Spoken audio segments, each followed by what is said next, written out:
It's been 2 years now since the launch of the well-received iPhone 15 Pro and Pro Max with everything Apple did to the iPhone 16 Pro and iPhone 17 Pro. Do we really need to upgrade to the newest iPhone?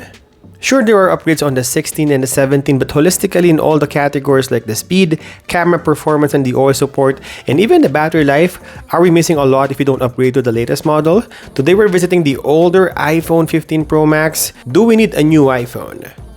Of course, we can't directly compare this with the newer models. Obviously, there were upgrades on the latest iPhone 17 Pro. So first, I'll talk about all the negatives of the iPhone 15 Pro Max to see if the good outweighs the bad. The first downside is there's no camera control button on iPhone 15 Pro and Pro Max. Obviously, we now have the camera control feature on the right side of the iPhone. This is a dedicated shutter, and if you do a swipe gesture, it goes zoom in and out of the video. This is really nice if you're vlogging, taking videos using the iPhone on landscape mode.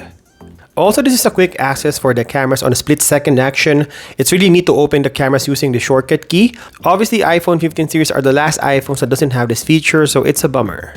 The next downside of this phone is the battery replacement. If you bought this phone brand new on a used market or even online, you don't have this issue. But if you will buy this cheaper on a used market, obviously this phone exists 2 years ago, so you may need the battery replacement soon. With the battery health feature of the iPhones, they won't allow you to use your phone in full performance below 80%. That's a downside of owning a used iPhone. You need to be mindful of the battery health. If you find an iPhone 15 Pro and Pro Max that has 80% or up, then go get it.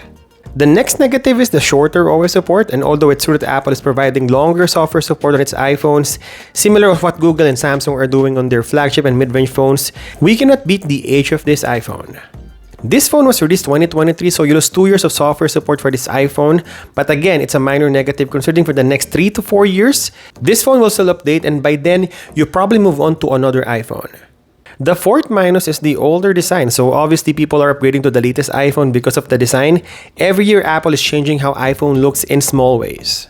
I think it's a thing just for users to determine the older model versus the newer one. Like for instance, on iPhone 14 series, they still have the Lightning port. It was changed to USB Type-C on iPhone 15 series.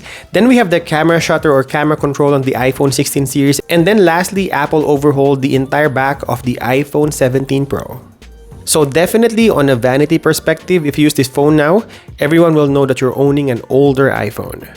And the last minus is 12-megapixel ultra-wide. Sure, this phone still performs really good in terms of camera performance, but if you look on the details of the 12-megapixel versus 48-megapixel of the newer iPhone 17 Pro Max, certainly there's more details on the newer iPhone compared to the older model. If you don't use the ultra-wide that much and just using primarily the main sensor, you're good. But if you vlog a lot using the ultra-wide and take a lot of shots using the phone, then the images and videos on the ultra-wide are mediocre.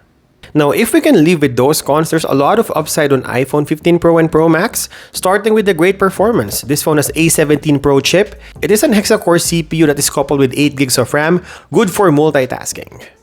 On my day-to-day activity, I have no issue using this phone. Feels like the same performance as iPhone 16 and 17. Call and text will be a breeze, and even surfing the internet and social media. Games like Mobile Legends, PUBG, and even Genshin Impact will be played on the highest refresh rate and graphics. Obviously, even though the phone is 2 years old, the chip A17 Pro is so much better than the other processors in the market from MediaTek, Exynos, and even Tensor.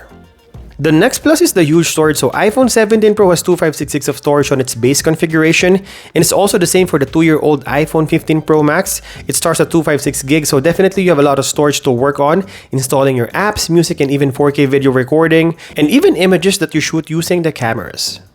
Obviously, this is not the most important thing since we have an iCloud storage, and anyone using an iPhone can actually purchase a monthly or yearly fee for the iCloud, but obviously it's a nice to have if you have an extra storage on your iPhone. That means you don't have to pay extra just for you to save those images and videos. The fourth upside is the titanium frame, so obviously this is all metal from the older iPhones to the newer. On iPhone 14 Pro, we have the stainless steel, then we move on to titanium frame on iPhone 15 and 16, and now we have the aluminum alloy for iPhone 17 Pro. Also, special mention on the camera performance. I don't feel there's enough upgrade, especially on the image quality and videos from the older iPhone 15 Pro Max to the newer iPhone 17 Pro. You still have the same triple camera setup, the only difference is the ultra-wide, and all of the sensors can shoot 4K video recording. We also have a bump of resolution on the selfie camera, but that's about it. I think you'll still get the same output if you're using the older iPhone 15 Pro and Pro Max.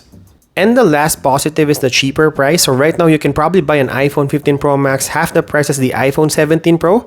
So that saves you a lot of money. You can actually buy two of these phones for a single iPhone 17 Pro. So that speaks a lot about the value of the iPhone 15 Pro Max 2 years ago. With its great performance, still a long way to go in terms of OS support, great cameras, and a metallic build, iPhone 15 Pro Max is still a great choice in 2025. And if you own it, you probably don't need to upgrade to the latest iPhone.